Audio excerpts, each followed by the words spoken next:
Hey everyone, welcome to today's free live training on how associations and member organizations can attract more millennials.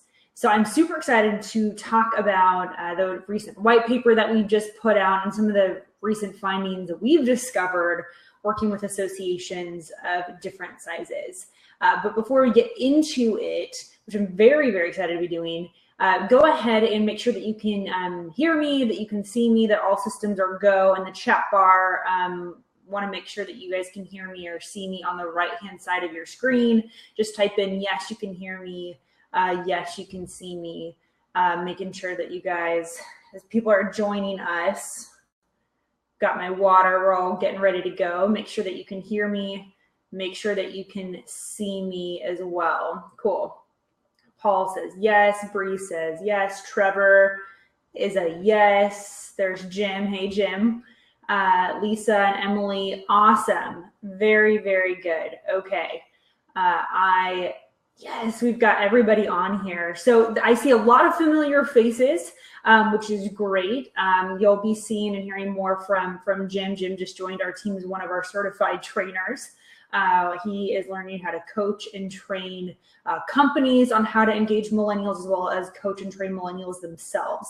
And so our last training was actually on how to coach millennials better. And we've been getting a ton of really great feedback from people who are currently using it. And we've had a few members join our training team as well, which has been great. So good. I'm glad that you guys can hear me. For some of you who are familiar faces, welcome back. We love doing these free webinars and free trainings on subjects that we get asked about quite a bit. If this is your first time, then welcome. We offer regular trainings via webinar, via conference call, just really as a thank you for being a part of our community as a resource. So if you have anything in particular that you'd like us to address, either research that you'd like us to either unpack or research that you'd actually like us to conduct, we're here. We love hearing from you guys. I get emails, I get texts, I get Facebook messages all the time. I even get tagged in things on LinkedIn when they're like, hey, Gabrielle, can you look into this? Because as millennial experts who are millennials, we absolutely love creating actionable research and strategies that you can use, whether you're a parent or whether you're a manager or an entrepreneur, or you're in an organization and you lead a group. And so today's training is all about how member organizations and associations can attract more millennials to join.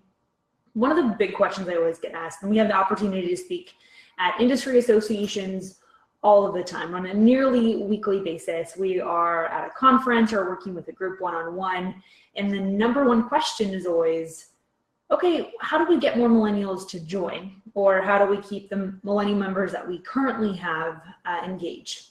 And so we wanted to create this white paper, which all of you who show up live will get, but we wanted to create this white paper as a resource for you to be able to walk away with. So whether you lead a small association, maybe you're part of a Rotary even, or you lead a national or even an international association, we're going to be talking about some really key and really specific ways that you can start to engage the next generation based off of the work that we've done, the research that we've developed, and some of the research that's just come out. So we're really excited to be jumping into it. We're going to be doing Q&A at the end. So if you have a particular question, if you lead an organization, you're saying, hey, Gabrielle, this is great, but we have this one particular challenge, please leave it to the end and we'll make sure that we address it as well. So as we're jumping into it, I want to see and hear from any of you guys who actually are members of organizations. If you could just put in the chat bar what you're a member of, and maybe a challenge or something that you are currently facing with millennials, and I'll make sure to include that as we talk through this presentation today. So there's, Jim says that there's too many. It's so funny going into the association world because millennials are not joiners. They're not joining political parties. We're not joining local community organizations, and there are a number of reasons for that. I want to break those down for you because you can't get into the what if you don't know the why. So millennials don't join organizations or associations for a number of reasons. One of the biggest is that millennials aren't a joining generation. We prefer to not be labeled. We don't want to be kind of pigeonholed as one particular type of person. Part of that is because I think this generation is very aware of stereotypes and how people can get kind of cornered in one particular area or thought type. And so because of that, this generation tends to want to keep things more open, more fluid. What I've heard during our feedback sessions is some young people don't want to associate with one group because they don't want people to say, oh, well, of course you believe everything that that group thinks because you're a part of that group. So this generation has a very interesting awareness, I think, of individuality and not falling into the kind of the challenges of groupthink, which is a great thing. But because of that, that also provides a very interesting struggle for many of you who are in the industry and association world. A big reason also too that millennials aren't joining associations is they're very fluid. So whether that's an industry association that a millennial may not join because they may not be committed to the industry, or maybe they're still trying to test it out. They're still early in their career, even though they're in their 30s, they're still trying to figure out, is this something that they want to do long term? And so committing to an industry association or even a chamber of commerce can seem like a deeper commitment, which on the surface from many and other generations may just think, well, that's just what you do when you're in this industry. Millennials, what we're finding, don't want to make that big commitment because they're not quite sure that that's where they want to be long term. So if you have that and you're noticing that as an association, make sure that you clearly communicate to your young members that it's totally fine, that you're not having them commit to be an accountant the rest of their life or be in the legal profession the rest of their life. Encourage them that there can be quite a bit of flexibility. And I think that you'll really do well when it comes to millennials. As I said before, each of you are going to be getting a white paper that we've recently published on millennials and associations. And so I want to break down some of the research that we're including. We didn't actually conduct this particular research study. Buzz Media, I believe, did. And the results were actually quite interesting, and that's why we use quite a bit of their research in the white paper, which we don't typically do, but we were really impressed with them. So some of their findings were really quite profound. They actually found that one of the reasons that many young people either left or never joined was that they never found value in the group itself. So about 37% of millennials said that the association or industry, there wasn't value in it. Now, in years past, if you joined an association or chamber of commerce, the value was kind of on its face. There was networking, there were business referrals, there were events, etc. And for many millennials, that has been replaced by LinkedIn, replaced by social media, replaced by more informal get-togethers, whereas a more formal, somewhat you can say contrived networking group, millennials aren't as interested in that as well. We've actually found this kind of fear of engaging with other generations has been something that's really hindered many millennials in their professional growth. And we actually have a whole course called Networking That Doesn't Suck. It's one of my personal favorites when we offer it, because we've seen many young people a little hesitant to get into this professional space because it's just something that they're not familiar with. Another large barrier to entry is expense. So about 45% of millennials actually said that membership was too expensive. Now, for any of you who lead or high-level members of organizations, you know that price is always a barrier for anyone, no matter their age, unless, of course, their company is paying for it. And it's not that millennials won't buy things. That's a huge myth that many people come to me when we talk about marketing to millennials. They just assume millennials are poor, they're young, they're drowning in student debt. So therefore, there's no way that they would be interested in actually spending money on something. But the truth is that millennials are now the largest part of the consumer market. This is actually the first year that we've done so. We've surpassed our parents and we've even surpassed Gen X. And so because of that, we're actually really ripe for being able to be targeted with these association opportunities. With anyone, you have to present the value. What does it mean? And what I just shared about before, millennials aren't seeing a value in membership. So you have to communicate value. And also to keep in mind that what you value is going to be very different than what they value. They may value more extracurriculars, getting together, going kayaking or wine tasting, etc. That's something that they value more than maybe more constructive training. Or it could be that they are interested in more professional development training and less networking. So polling your current membership is a really great way to be able to get the pulse of how your millennials want to interact more with your association and what other offerings that you can include as well. Not so surprising barrier that we're seeing is that millennials don't want to join associations that there aren't other young people. All of us, no matter what your age, we're all creatures of habit. And so because of that, we like to join groups that we have similarities with, whether it's age or experience or worldview. And a young person is not as likely to go into a group where everyone is 20 years their elder versus if they go into a group and there's some diversity and they actually feel like they're at home. So keep in mind that if you want to get millennials to come, you actually have to have millennials already. And so that also means giving leadership opportunities to young people, putting them on your board, giving them the opportunity to have their own groups or events, and giving them ownership in the association, in your member organization, is going to be incredible to make sure that you get that excitement and you get that buy-in.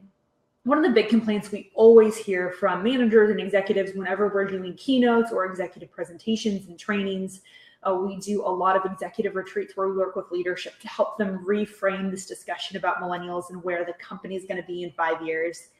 And inevitably at the end, there's always kind of this eye roll and, deep, heavy sigh. And I know usually what's happening after I get the deep, heavy sigh. And usually it's some sort of response like, Gabrielle, I already have a job to do. I don't have time to do their job as well, which we understand. But the power of working with this next generation is that they don't want you to do it for them. We actually want you to let us do it ourselves. And that's a key differentiator where many in leadership say, oh my gosh, Gabrielle, for this whole association thing, this is a whole new initiative we're going to have to launch. And you're thinking how much time it's going to take up from your own busy schedule. But the truth is that this generation really just wants permission. They just are looking for a platform to be able to do what they wanted to do anyway. So it's actually incredibly time-saving and is really incredible when you start to see the level of ownership and engagement in associations once you start to do that. Also, not much of a surprise, about a third of millennials say that they're avoiding becoming a member of an organization because of the lack of technology. This generation, we're techies, right? We use technology for everything, to connect, to date, to learn about job opportunities, to quit our jobs, whatever it is. We want to use the highest end technology. And let's face it, most associations are fairly good old boys, very structured. They're still using a very plain website template that isn't mobile friendly. And so because of that, millennials are starting, will visit your website and they'll start to explore membership and what your website and even the technology you provide really reflects how forward thinking you are. So if we go to join an association and it's a very plain text, very simple, not a dynamic website whatsoever, that says something. That says that, they're fairly set in their ways. They're not modern. They're not adapting to new technology if I can't access it on my phone, which as a millennial, I can tell you, we do most of our shopping. We do most of our connecting and most of our research on our mobile devices. We're going here and there. So you must have a mobile friendly website. It doesn't only mean that you need an app. All of our clients will always tell me about $1 for every time someone's like, well, we should just get an app. Maybe you should get an app. But I think the mistake that many organizations, companies, or nonprofits make is that they just assume that they have to get an app to get the next generation. But just think back about how many apps you use in a day. Apps tend to be the things that are most useful. They're entertainment, they're cost savings, they're time savings. They're a part of your everyday life. Or it's a convenience factor. So maybe you're traveling and you have an airline app, or you have a hotel app, or you have your car insurance app. There are things that are really fundamental parts of your life. Or you have, maybe an app for Audible or books that you're reading, etc. And so there are things that have become a part of your life, and that's why they're on your phone. But many associations don't create enough of a value to really permit themselves to be on your phone all the time. So consider what type of value, what kind of information and education you're going to be providing your members that really gives you an excuse to say, we deserve to be on your phone. We have earned the right to be able to be on your phone. So think about that rather than just saying, yep, we got an app, we're going to be more modern and more cool. What are you doing with the app? And what do people want out of an app is a really important thing to keep in mind. And about a third, just about 27%, during the study actually said that millennials aren't joining because they said they lacked proper curation. So that means that they weren't recruited in a way that they really expected, wanted, or were reflective of their own priorities. So some associations, when looking to recruit millennials, will start on college campuses. They'll have college chapters of their larger association and think that is clearly a funnel that we can get millennials in the door. That may or may not be the case. Some industry associations, like there's accounting firms, there are legal professions that start off in college, and that's a great way to start. But again, if you're not bringing a value, if you're just kind of creating a lighter version of the overall association, as soon as millennials are done with the college aspect, the college association is going to be much more fun, much more lighthearted. Then they get into what we call kind of like the big kids table with the rest of the association and realize, you know what, this is actually not reflective at all what I thought that this was going to be. This wasn't my experience being in the college group. And we've actually found that it's worse when you project an experience, you make a promise, what I call the travel brochure, right? You open up the travel brochure and it's a beautiful picture that you're going on this cruise to the Bahamas, and you get there, there's no water, there's no sun, there's no palm trees. So make sure that what you're actually promising, whether it's in your recruiting or whether it's in the smaller versions, like a college association version of what you're doing, that's reflective of the actual experience that they're going to be having. Because if it's not, millennials will leave faster and with a bigger door shut than in the past. So keep that in mind, that millennials want to be recruited in a way that makes sense. So how do millennials want to be recruited? So the biggest question we get from member organization is, how do we recruit and how do we retain? As you know, here at the Millennial Solution, we focus on recruitment, retention, and marketing. That's really where we focus with organizations, associations, and companies. And so what we found when it comes to recruiting is that millennials want to have a message that resonates with them. So what about the mission of your organization is going to resonate with me, a millennial? Is it professional experience? Is it professional education? Is it giving back, being a part of something bigger than yourself? Really spend some time to think through what aspect of your association resonates with the millennial mission. And no, it's not just connecting or networking, etc. If you haven't noticed, this generation is really good at connecting with people we may not even know. And so because of that, we're not necessarily going to an association for that purpose. We want to become better people. We want to become better professionals. We want to have fun. So there's got to be an experience component to your association. Long gone are the days where the only way you got to meet other people was joining associations or joining chambers of commerce. We now use LinkedIn, we use Facebook, we use Snapchat. We're constantly connecting. We're actually over-connected. And so because of that, we're looking for authenticity, we're looking for transparency, and we're looking for experience as well. So a great recruitment tool for anyone, whether you're looking to hire new millennials or whether you're looking to recruit millennial members, is really to focus on referrals. It's the most effective and the most cost-efficient way to be able to do any recruiting possible. We like to incentivize individual members as well. So what do they get if they refer 5 of their friends or 10 of their friends or 20 of their friends? Because good people know good people. I've also recruited millennial members to come up with their own recruitment strategy. So they've done ads on Facebook, they've done ads on Instagram, they've done text campaigns or Snapchat campaigns, and it's been really effective. But it was effective not because the leadership on high said we need to recruit more millennials. It was effective because they empowered their millennial members to recruit more people like them. And when you start to put it in the hands of your millennial members, you're really going to be amazed and really pleasantly surprised at how much ownership that they take. So Inga asked a quick question. She said, can you define value here? Great point. So the value that a millennial is going to bring, of course, is going to depend on your type of association. If it's maybe an extracurricular association, maybe like dodgeball, which is very big with millennials, it's going to look different, the value you bring, versus if you're joining a chamber of commerce or an industry association. So we really focus on polling and getting the information from the members currently to really explore what other potential members or member candidates might want as well.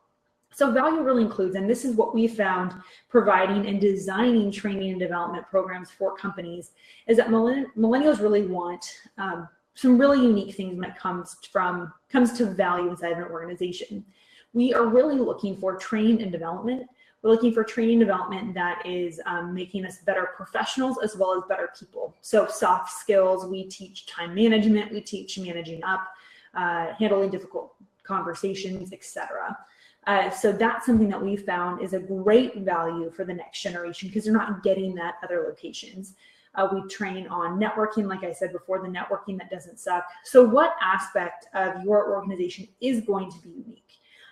And asking them questions about what they most value. Another aspect is the philanthropy side of things. Millennials want to know that if they're joining something, there's an opportunity for them to give back. Now, most of them are working. Most industry associations and organizations will include some sort of philanthropy. Sometimes it's just volunteering for the organization itself, and sometimes it's an organization-sponsored charity. But millennials want to say, hey, I've got my fingerprints on something, I'm making a difference, I'm giving back as well. So the charity and the mission component of it is really important as well. So I want to break down kind of the 5 aspects that I included in this white paper of why, frankly, millennials don't join associations and what you can actually do about it. So we already talked about that they don't like labels. We're not a label generation. We don't want to be associated with one thing or the other. But if we do associate, we fully commit. And that's really what is the exciting part of this conversation we're having today, is that millennials do not mind associating, but we want to make sure that what we associate with is reflective, again, of our own priorities and our personal mission statement as well. So make sure that you have a very clear value add what you're doing. So if I'm joining this association, I'm doing it because, and have a brainstorming session with your team to come up with a really great value add that you're going to say, I'm joining this association because I'm connecting to my community and I'm giving back. Really simple, really straightforward value add that's easy to remember and easy to share. So think in tweetable sound bites when you're coming up with these phrases.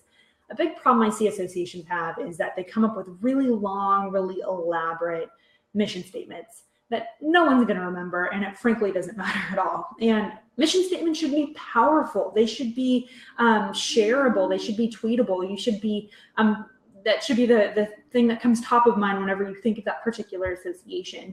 And unfortunately, too many groups, companies, and nonprofits alike really fall into this trap. So we really focus on creating a mission statement that is easy to be shared as well. So one of the other reasons that millennials don't join associations is that they're not going to be joining something that they don't feel like they're wanted or that they have ownership that they can take. And we see that all the time where a group will say, oh, we want to include more millennials, and they bring in millennials, and then they either treat them what we call the kiddie table, right? They put them over there and act like, they're somehow unassociated, or they'll bring them in, but they won't make any sort of opportunity or make any room for them to be taken seriously. So kind of anecdotal, but we have associations who will meet at like 7 a.m. at like a Denny's, right? And they're like, why aren't millennials coming? Why don't they want to come to this? And of course they invite me to come in and do this meeting at 7 a.m. at Denny's and ask me why millennials don't come. I feel like the answer is fairly obvious that it's 7 o'clock in the morning and it's at a Denny's, but apparently it's not as obvious for others. So have some flexibility. Some of your members may want to meet earlier in the day. It's not that millennials don't wake up early. For those of us who do Soul Cycle or Orange Theory or any kind of cult fitness thing, we're up at 4:30, 5 o'clock in the morning anyway to do that. So it's not that we don't do it, but again, it's what does it mean for us? What does it say about who we really are? So I really want to break down the 5 things that every association must do when it comes to recruiting and retaining millennials. And before I get into that, one of the big questions I know I'm going to get asked is, is recruiting and retaining millennial members different or similar to recruiting and retaining millennial employees? And the answer is somewhat more complicated. Of course it is. When it comes to recruiting, we see the principles of recruiting millennials to work for you very similar to the same thing that it takes to recruit a millennial to buy from you. These principles are the same. What's attractive is attractive, and that's not going to change. But what we see with millennials in membership is because there isn't necessarily a monetary exchange, you're not being paid to be a part of association, millennials are more likely to move on. And that really plays into one of the challenges we discuss quite a bit. And I do in my book, 5 Millennial Myths, that millennials are disloyal. And we know that millennials don't have a problem moving from opportunity to opportunity if they're not getting something out of it. So again, back to the value discussion, what are you bringing to them? What are you giving them? Because if they're just joining your association and they don't hear from you, they don't get texts, it's not that the email component isn't as important, but I will tell you that with millennials don't check their email as much as boomers and Generation X does. That probably doesn't surprise many of you, but that's just that's becoming more and more common as each of us, no matter your generation, is getting really inundated with technology. So about 14% or so of emails are read, and about 98% of all text messages are read. So consider what the best medium is if you're going to be communicating with your members. It's text messaging. Millennials, boomers, Xers alike. It's the best way to get a hold of someone. But what other ways are you connecting with them? Are you connecting them via LinkedIn? Do you have a LinkedIn group? Do you have a Facebook group? Are you providing content there regularly? Are you doing webinars like this? Are you connecting with them? So there really should be a touch point about once a week for someone to feel like they're getting something out of it. It's not those really long emails with industry information that no one actually reads. Think short, conversational, what are you actually providing for them? So let's jump into it about the 5 things that you can really do to attract millennials. So like I said before, one of the main reasons people have joined associations in the past is because they wanted connections, they wanted a network, they wanted to be kind of seen in a professional sense. And right now that's just not necessary, as necessary, I should say, as it has been in the past. So it's becoming more competitive for associations to compete for the attention and the dollars of anyone, but particularly a millennial generation who doesn't frankly feel like they need these associations. So let's talk about value, as Inga was talking about before. So the first value is mentoring. Mentor like you mean it. If you follow us, if you listen to us, you know how important mentoring is. We've done webinars on it. We have a white paper on mentoring. I speak about it all the time. We actually create mentoring programs for companies. That's how much we believe in it. And it's an opportunity to be able to pass on the information, the institutional knowledge that those that are older or more experienced people in your association can pass on to someone who's younger. It's a huge value add for both sides of the spectrum. For younger, of course, they're getting mentored. They have a coach. They have someone who believes in them and someone who's helping them not make mistakes. But someone who's older, it makes them feel like their experience matters. They're valued. And that's a huge value add for them as well, becoming a member of association where they have a mentoring program. So if you're interested in learning more about how we create mentoring programs, and we've done them for chambers of commerce, we've done them for nonprofits, we've done them for universities, certainly email me back at the end when I send you your free white paper, and we can continue the conversation, because we love helping companies become more mentor focused. It's absolutely transformational. The second thing that you need to do is to learn what millennials really want. Now, it seems like that may be kind of a duh statement, but the truth is that many organizations think they know what millennials want.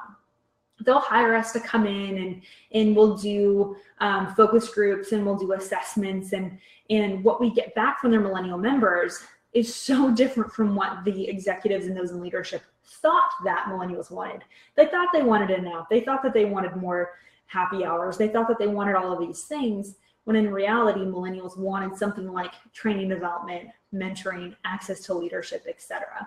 So it's really using a keen eye to look into what your organization really wants, because there is diversity within every industry, every association, and every organization. The third thing is to get millennials on your board. Now, this is usually where we start to miss people. They're just kind of like gone here and there. What do you mean, Gabrielle, you're going to put a millennial on my board? Some organizations that are fairly structured have a hard time with this. And so we'll kind of move more towards having a member on the board that doesn't have voting rights. And that's completely fine. But if you walk into a boardroom, the people who make the decisions for the organization, and there is no one under the age of 45, it's very clear that there's no voice at the table. There's no one thinking about the next generation. despite the fact that millennials are, as you all know, the largest generation on the planet, and we're now the largest part of the workforce as well. And will soon become the largest part of your membership base if you learn how to market to us correctly. I think we're really going to see in the next 5 to 10 years, many industry associations completely go to the wayside. They're going to wither up, and frankly, they're going to die because many of them are not willing to have conversations like we're having right now, which is great. So I'm really thankful that you guys are all on this webinar, viciously taking notes, engaged, and hopefully very excited about the opportunity that reaching millennials in your organization really provides. So the fourth way that you can start to engage with millennials is to really give us decision rights. And by that, I mean giving us something for us to own. Like I said at the top of this broadcast, if you're the only one who's making decisions, you're going to lose out on millennials because millennials don't want to be dictated to. No one wants to be dictated to. Give them ownership, give them something that they can grow and that they can own. Whether it's an event, a series of events, a young professional group, etc. Give them something for them to own and watch how they take a really unique approach to engagement and growth. The fifth component is being open to feedback. Now, this is also where it gets scary. As you know, millennials love feedback. We love to know how we're doing, not because we're narcissists, but because we want to be challenged to become better versions of ourselves. But that also means being open to feedback for how we think that things can change. One of the biggest and scariest words that people hear that millennials talk about is this word disrupt. We want to disrupt the status quo. We want to change things up. And for many in leadership, that's really seen as something that's very, very much a challenge. But in truth, millennials are saying, I want to change things because I want to make them better, not in a sense of disrespect or of hurt, but millennials really do want to be a part of making something better, improving, etc. So being open to feedback basically says we're a culture of change, we're constantly growing, and we're a member organization. We want to serve our members, we want to serve those who are part of our team, and because of that, we need to know how you're feeling. The sixth component is what I say, get techie. As I mentioned before, millennials have a big concern that they're joining associations that are fairly archaic. So are they only communicating via email? Is there even a LinkedIn group? How am I connecting with other people? Is there a way for me to connect with other members online? Is there almost like a concierge that I can go to that they can help direct me how to get the most out of my membership? So millennials are coming to you and they have an expectation because the rest of their life is run by technology, and coming into an organization that is pushed technology away says so much, just not only about the culture, but about what their member experience is really going to be like. The seventh thing that I list is that we need to focus on cross training. And by that, I mean, you may be a part of an industry association, but what other opportunities can you also provide with them as well? So don't just focus on one industry and what you can learn from your industry. Bring in experts from other industries, cross-train on different skills, different skill sets, different ideas, different experiences, because millennials are looking for that diversity in every aspect of their life. One of the most interesting aspects of the research that we've done is focusing on this exclusivity, and that's the eighth thing we're going to talk about, is millennials want things that are exclusive. This idea of members only or invite only or almost like a speakeasy type. There are a number of different organizations that have really embraced this when it comes to millennials. One of them, for example, is Ivy. Ivy is recommendation only. They have someone who interviews you, and it's kind of an elite club for millennials. That's basically just a networking group with cool events, informational events, and a great way to connect with other people. And you can meet with other people around the country whenever you're in from out of town. But it's a very cool, exclusive, down low type experience. And so not every organization or association can have that sort of speakeasy feel, but have aspects of things. Maybe it's an event that's members only or invite only, etc. But everyone feels great knowing that they're part of something that's exclusive and that's special. So what aspects of your member experience can you make feel more exclusive? And the final aspect, which we talk about all the time, is this idea of giving back. how are you incorporating charity, giving back, being involved into what you're currently doing? And not just saying, well, we have an association sponsored charity, but ask your members what they're excited about, what gets them going.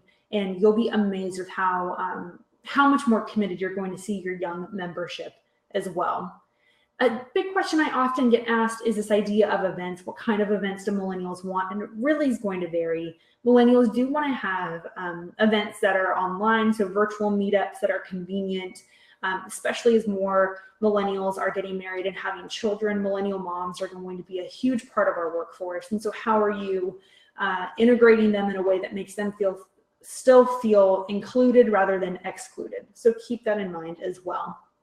But events don't just have to be happy hours. What we've actually heard from some of our millennial group A, which is, so that's 25 to 35-year-olds, they're saying we're kind of happy houred out. We want to do other things. So have some diversity. Don't only make it a mixer at a bar or a mixer at someone's office. Think about how you can, go kayaking or, go wine tasting, etc. So think of something unique and fun. Again, that experience that millennials are going to be excited about getting into as well.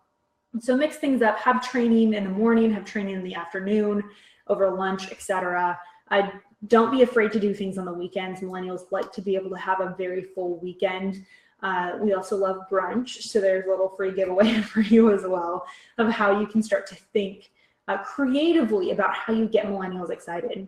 So in the white paper we're going to send to you, what I'm very excited about is we actually have a checklist, little quiz that we put together for you to determine how well your organization is currently doing when it comes to engaging millennials. And so take that quiz. I'm really curious to see how well you actually do. So if you want to email me back what your results were, I would absolutely love that.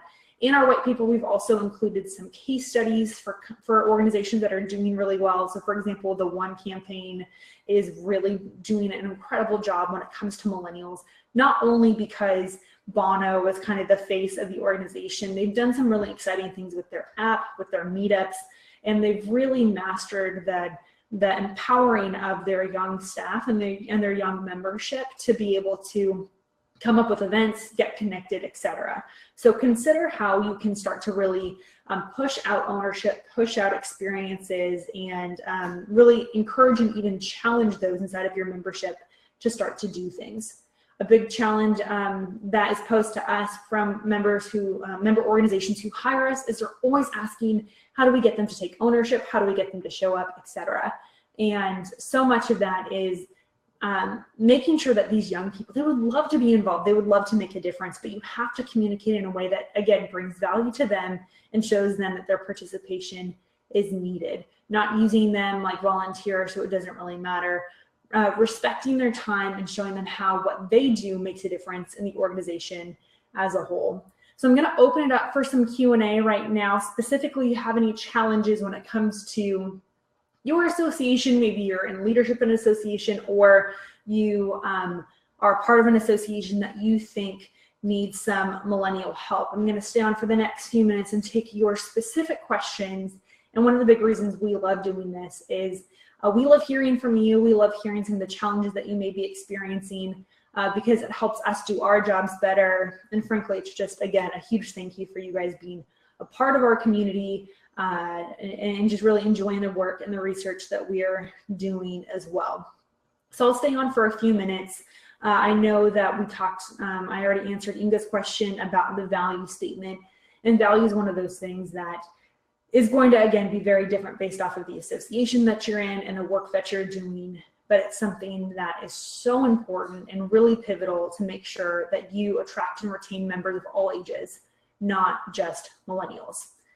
Great. So Inga also asked, you mentioned members only exclusiveness. Does this also refer to dress code and language? I think so. I think that could work out really well. That's actually not a bad point at all. This idea of, going to this particular place, this is how you need to dress. And you see that with, say, sororities or fraternities, that they'll have events that you can only wear black or only wear white, etc. And it tends to work really well because, again, it's an association with other people who are like you that you want to have a connection to as well. So I think that's a really great point, Inga. All right, Francis just asked, have you seen success with young professional advisory boards that meet once or twice a year and give feedback for programming? Yes, we have. We've seen that work fairly well. Some of the challenges, and I'll be real with you, some of the challenges is that with many young professional groups, they spend a lot of time, because we help design them, we lead them, we advise them. They spend a lot of time putting together programming, and they put it forth for the executive board, and the executive board says no, or it's too expensive, or they kind of push it off to the side. And that's actually what we found is more disruptive and frankly more dangerous for organizations who do that, because they're saying, yeah, millennials, we want to include you, but after all this time, you're putting together a proposal and they're like, actually, that's not a great idea, or that's not a great fit. So I think it can be really powerful. There's got to be leaders inside of the executive circle that are on board and are advocating for what it means to be a young professional in a particular group. But it's certainly a really great place to start. But he wants to know, if we mentor them, will they mentor back? Really great question. This idea of mentorship is something, again, we talk about all the time. And Jim even mentioned it before in the comment section. Reverse mentoring is really powerful. And many millennials may not necessarily mentor without being asked to, whether that's they're intimidated or they're not quite sure what that looks like. But the truth is that millennials have an experience, they have insight that they want to share with others as well. So how are you inviting them in to do that is a really powerful question for you to ask internally. But the short answer, Betty, is yes, very much so. This generation is really eager and excited to learn from you, but also to share our experiences as well. All right, the next question, are millennials open to learn how to work in a baby boomer world? That could be more complicated. One of the big approaches that we take that I think is really unique is that we really focus on the both and conversation. So it's not just how can millennials be taken seriously by baby boomers and how baby boomers should change. We focus a lot also to, as millennials, being able to keep our generation accountable to say, your participation is really important, but here's how you're expected to work, and this is how that transition looks like. And there's got to be a both and. You have to have respect be a two-way street. So it can't just be that baby boomers change to how millennials are. Millennials are going to have to change as well. And a big part of that transition is what we do in our onboarding programs that we develop for organizations, is how do you onboard a new generation that may not necessarily ascribe to your same professionalism standards, expectations about dress and language, and even loyalty standards as well. So it's a conversation that you need to have as soon as possible in the pre-boarding, so before they join, or the onboarding program as well. So if I don't have any more questions, you guys were great on the questions today. I could honestly just sit here and listen to your Q&A pretty much all day long, but I know that we want to respect your time. We like to keep these about 45 minutes, sometimes up to an hour, depending on the topic. If you guys have a topic that you'd like for us to address in the future, we do have one coming up shortly on what kind of training programs that organizations can provide for their millennials. And we actually have a partner of ours who focuses on financial wellness and how you teach financial wellness to your millennial employees, your millennial members, which I'm very excited about. We're also working on a really great research study right now about millennials in the skilled trades. So we're doing a national survey right now on millennials who are entering into those trades and millennials who are currently in the trade as well. So I can't wait as we collect more of that data to be able to share it with you as well. But as always, it's a complete honor to be able to share just a few minutes of our time, some of our research, some of our perspective, and some of our strategies to help you do your job better, to be able to reach and retain the next generation. Thanks for taking some time, guys, and we will see you on the next webinar.